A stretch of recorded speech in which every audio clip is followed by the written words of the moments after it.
ஹாய்ங்க வணக்கம். இன்றைக்கி சூப்பரான ஒரு பஃப் ஸ்லீவ் தான் எப்படி தைக்கிறதுன்னு பார்க்க போகிறோம். இது வந்து பாவாடை சட்டையில் தைச்சிருக்கேன்.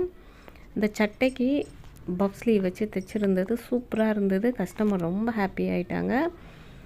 இந்த மாதிரி எப்படி தைக்கிறதுன்னு பார்க்கலாம்.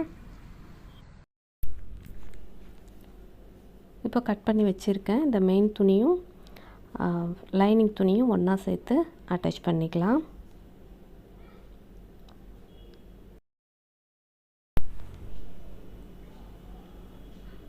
இப்போ இந்த மாதிரி சுற்றி ஓரத்தில் தையல் போட்டுட்டு வந்துடலாம்.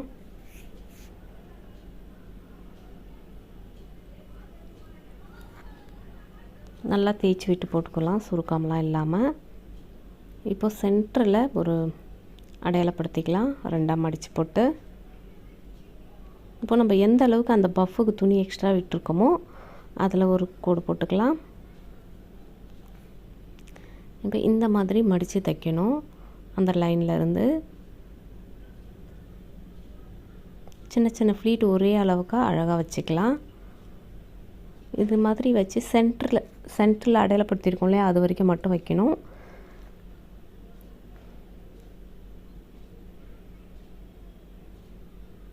இந்த மாதிரி ஒரு பக்கம் வச்சுட்டு இன்னொரு பக்கம் அப்படியே ஆப்போசிட்டில் வைக்கணும். ஒரே பக்கமாக வச்சுக்கிட்டே போகக்கூடாது. அந்த மாதிரியும் வைக்கலாம். அதுக்கு வந்து இன்னும் கொஞ்சம் கம்மியாக வைக்கணும் பஃப்பு.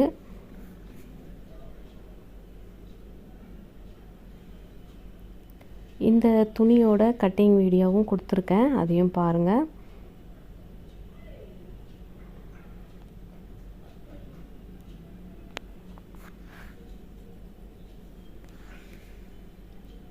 இப்போ சென்டர் வரைக்கும் தைச்சிட்டு அப்படியே ஆப்போசிட்டில் மடிக்கணும்.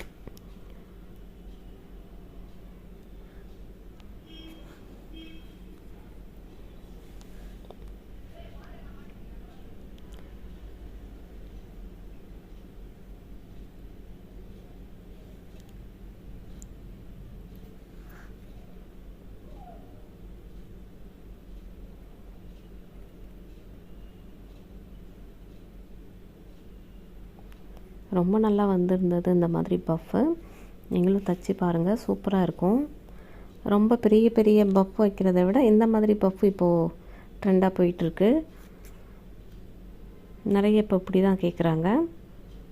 மறுபடியும் இன்னொரு கையிலையும் வச்சு காமிக்கிறேன் பாருங்கள்.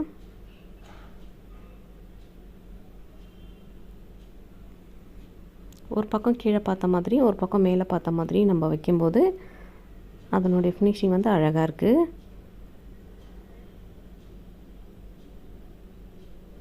இந்த மாதிரி மடிச்சிட்டு வரணும்.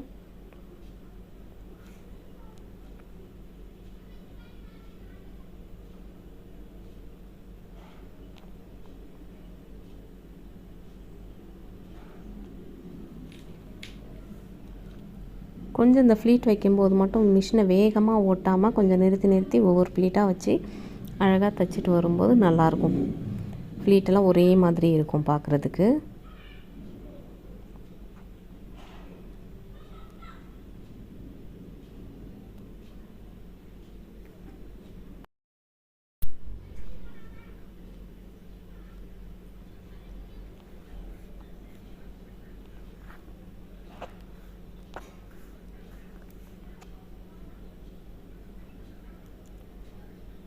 இந்த ஃப்ளீட் வைக்கிறது கை மறைச்சிக்கிச்சின்னு நினைக்கிறேன், சரியாக தெரியல.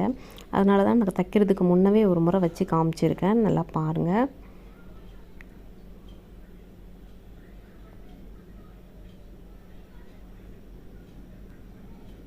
நல்லா கோழி குண்டை மாதிரி தூக்கிக்கிட்டு இருக்கும், ரொம்ப நல்லாயிருக்கும் இந்த மாதிரி கை வச்சு தைக்கிறது. இப்போ கீழே வந்து அப்படியே மடித்து தைச்சிக்கிறேன்.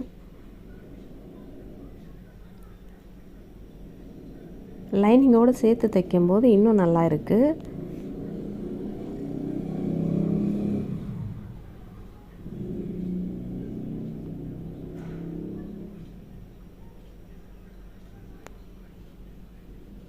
இப்போ கொஞ்சமாக ஆழப்படுத்திக்கலாம்.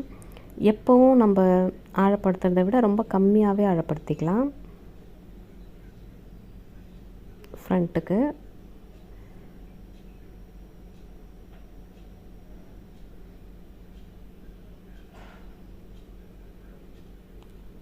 இப்போ அந்த ஆழப்படுத்தின பகுதி ஃப்ரண்ட் பக்கம் வரணும். அதுக்கு தகுந்த மாதிரி வச்சு தைச்சிக்கலாம். அந்த சென்டர் பகுதி கரெக்டாக சென்டரில் வச்சுருங்க, ஷோல்டரில்.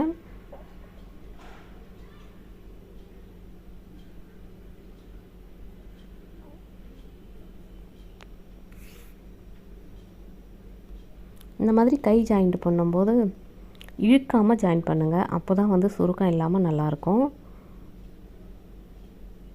பாருங்கள், சூப்பராக வந்திருக்கு.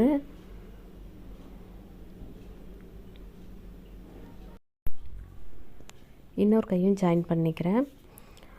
இந்த துணி கட் பண்ணுற வீடியோ, ஸ்டிச்சிங் வீடியோ போட்டிருக்கேன், அதையும் போய்ட்டு பாருங்கள். எப்படி இருக்குன்னு கமெண்ட் பண்ணுங்கள். இந்த மாதிரி சட்டைக்கெலாம் உங்கள் ஊரில் எவ்வளோ சார்ஜ் பண்ணுறாங்கன்னு கமெண்ட் பண்ணுங்கள். தேங்க்யூ.